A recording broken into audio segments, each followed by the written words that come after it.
What is up, everyone? We have a new U.S. men's national team roster.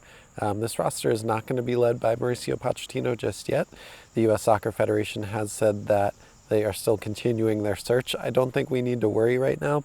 I would expect that by the time the U.S. plays these friendlies next Saturday against Canada and the Tuesday following against New Zealand, that Mauricio Pochettino will be on the sideline or at least in the stadium watching the U.S. men's national team, which is just crazy to think about, crazy to say. Mauricio Pochettino will be the coach of this team, but not quite yet during these matches. It will be led by the U20 manager, Mikey Varas, and he'll take over the team.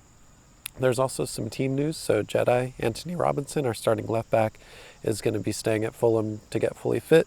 Same goes for Weston McKennie and Tanner Tessman. They're still in the process of getting fully fit. Cameron Carter-Vickers went off with a toe injury.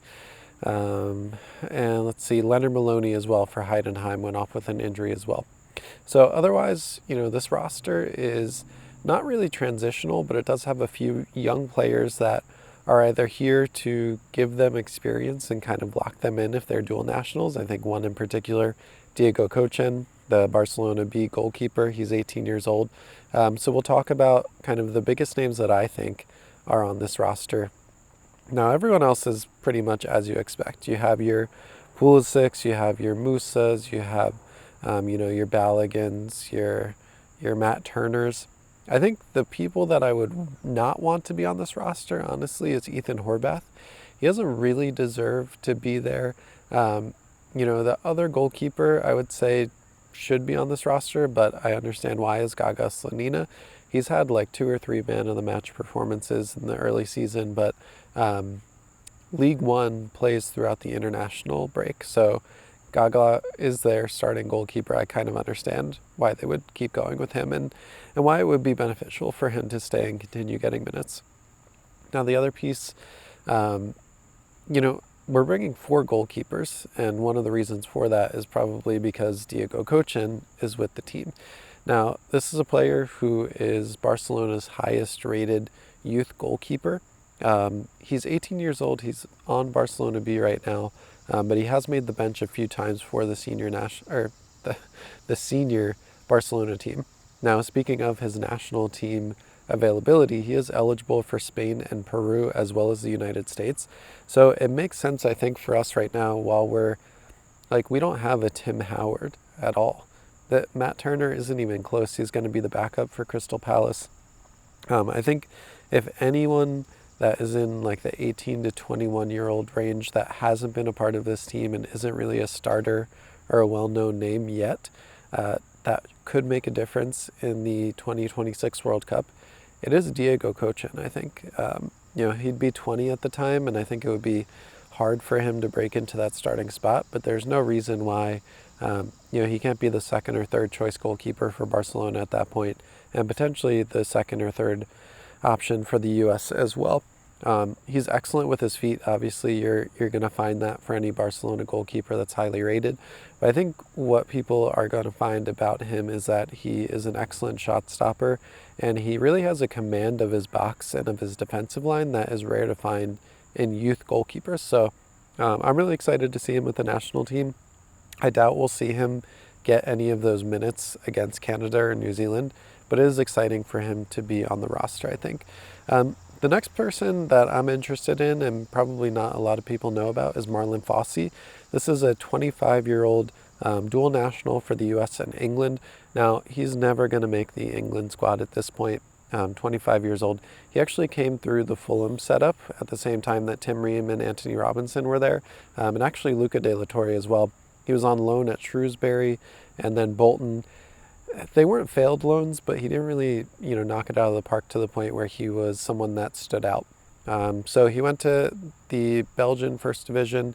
He currently plays for Standard Liège, and he's a right back, right wing back hybrid. This is someone that just has such an incredible work rate. I think if we're looking for a really versatile two-way player on that right side who can kind of play right back, right midfielder, right wing, this is a really good option to have. He's done really well. He's played over 2,000 minutes last season for his club team, and few goals, few assists, but he's just a really tight dribbler. Again, just someone that I think this is a good camp to bring him in and really see what he can do for this squad, because it's not like these results really matter.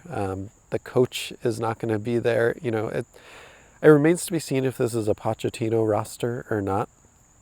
If it is, quite interesting in some of the choices, and if not, I think it does make sense to bring in a few of these players that have been somewhat on the fringe for a while and see what they have to give to this team.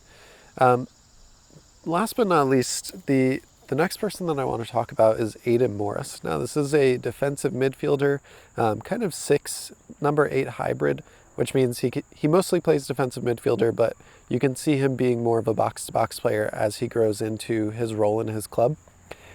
He actually has 5 caps for the U.S. right now. He has come through the Columbus Crew Academy, and he's a product of Wilfried Nancy, which right now, in my eyes, I'm happy to bring anybody that has been developed by Wilfried Nancy. He did make the move overseas this past transfer window and moved to Middlesbrough in the English Championship. I don't know if he got credited a goal with this, but one of his biggest assets is his power shots from outside the box, and he had a few goals for Columbus Crew that were excellent. He just scored, or maybe it was credited as an own goal for Middlesbrough. That's kind of number 4 or 5 on his skill set list. This is someone who I just think he makes such good, simple decisions so often. 99% of the time he's making the best next pass to connect the defense and attack. He's, anyone that's been on a Wilfried Nancy team is going to be someone that can play in tight spaces, can make the right pass, and just is like the right type of player that we want for what we've been building our national team to be. Now, Greg Berhalter really loved to play with possession and throw off rollbacks forward. I think Pochettino isn't far from that, but at the same time, he's going to rely more on work rate, hard work, putting in the minutes and the effort in practice. I don't necessarily know that possession is going to be as important for Pochettino taking over this team. Now, everybody else on the roster, you're going to be familiar with, you're going to know. I'm not really going to go through everybody, but, Aidan Morris, if I had to kind of put my list of who I'm most excited to see get minutes in these 2 games, I think it's Aidan Morris. Now, otherwise, the biggest name that I'm excited to see on this roster, but I don't think he's going to get minutes for this team in these 2 matches, is going to be Diego Kochen. I mean, this is our goalkeeper for the future. If, Chris Brady, Gaga Slanina, we have a few, coals in the oven, or what do you say, irons in the stove, irons in the oven. These are the goalkeepers of the future. I think Diego Kochen and Gaga Slanina are probably closest to being ready for us to be a starter.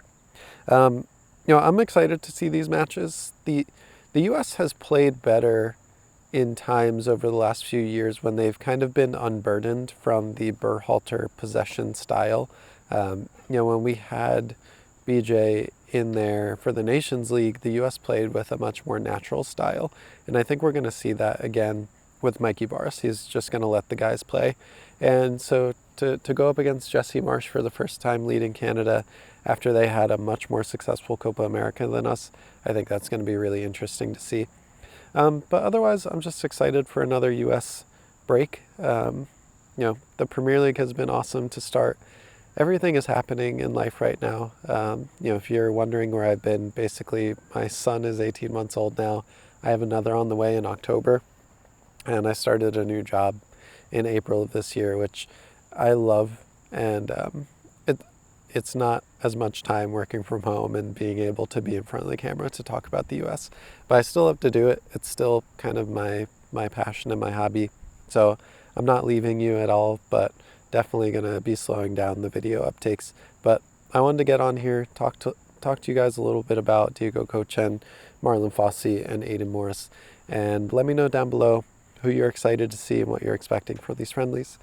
I'll see you probably after the matches. I'd love to do a tactical breakdown for one of these, especially against that Jesse Marsch Canada team. I think it's going to be a really interesting tactical matchup. Until then, I'll see you guys. Peace.